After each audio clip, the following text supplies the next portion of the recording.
Pangasinan, magandang araw buong mundo. Narito na naman ang mga balitang nakalap ng Pangasinan Watch. Naging usap-usapan kamakailan sa social media ang di umano'y suicidal note ng isang teen actress. Ayon kay Michael Romero, Executive Manager ng Philippine Mental Health Association Pangasinan, depresyon ang isa sa mga nakikitang dahilan ng tumataas na bilang ng kaso ng suicide sa bansa.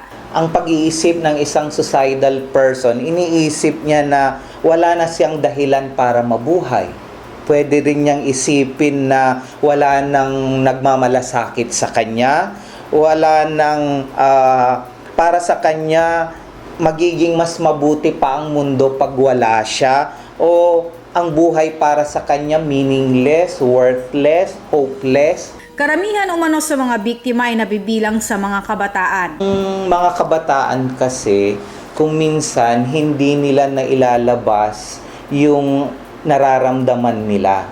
Tapos naiiba na sila sa because of technology nga, nahaharap sila masyado sa mga gadget natin na kung saan nakakalimutan nilang magkaroon ng libangan na kapaki-pakinabang. Binigyan diin naman ni Reverend Jeffrey Segovia ng Kabataang Katoliko ang tunay na kahalagahan ng buhay. It's important to realize na we do not own our lives. Our lives is a gift. It's a blessing na pinagkaloob sa atin ng Diyos para alagaan. Regardless ng kahit gaano man siguro kahirap ng ating pinagdadaanan, wala man isa sa atin na may karapatan na kitlin o patayin ang sarili natin. Yung mga pagmamahal ng tao nasa paligid natin is enough reason for us to keep on living. Diba? Yun yung pinakakahulugan ng life natin. We have to enjoy each moment kasi lahat na experiences would contribute to the very beauty of our lives.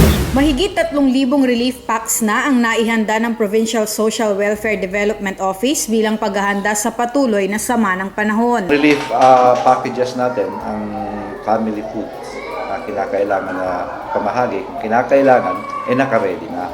Ang laman po ng relief goods natin ay 2 kilos of rice, tapos 2 tins of sardines, 1 tin of corned beef, at saka noodles. Nilinaw din ni Samson ang sistemang kanilang sinusunod sa pagbibigay ng relief goods. Ang rule po ng province is augmentation. So, pag may mga ganitong situations like this, no, ang nauuna dapat ang local government units. Ang priority po ng province talaga is more on sa mga evacuation center. Sa kabila ng sama ng panahon, tuloy pa rin ang isinasagawang in-house training sa Lingayen ng Team Pangasinan na sasabak sa Luzon Leg ng Batang Pinoy 2015. Dadaan sa matinding pagsasanay ang mga batang atletang namayagpag sa nakaraang Pangasinan Elimination Games sa loob ng 1 linggo. Puspusan ng kanilang training dahil last year may chance na kaming pumasok sa top 3. At yun ang goal namin ngayon na pumasok sa top 3. Pumangatlo noong nakaraang taon ang Team Pangasinan sa overall standing na nag-uwi ng 30 gold medals, 24 silver medals at 42 bronze medals. Nakatakda namang makipagtagisan ng galing ang mga batang Pangasinense sa Luzon Leg na gaganapin sa Malolos, Bulacan mula July 17 hanggang July 22.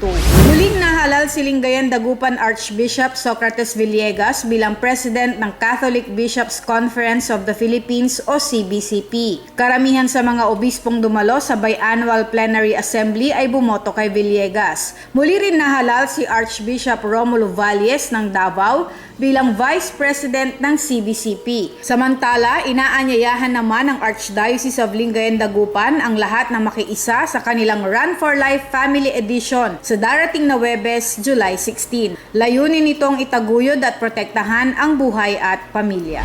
At yan ang mga balitang aming nakalap. Ako si Vanch Padilla at ito ang Pangasinan Watch. Broadcasting from Pangasinan to the world.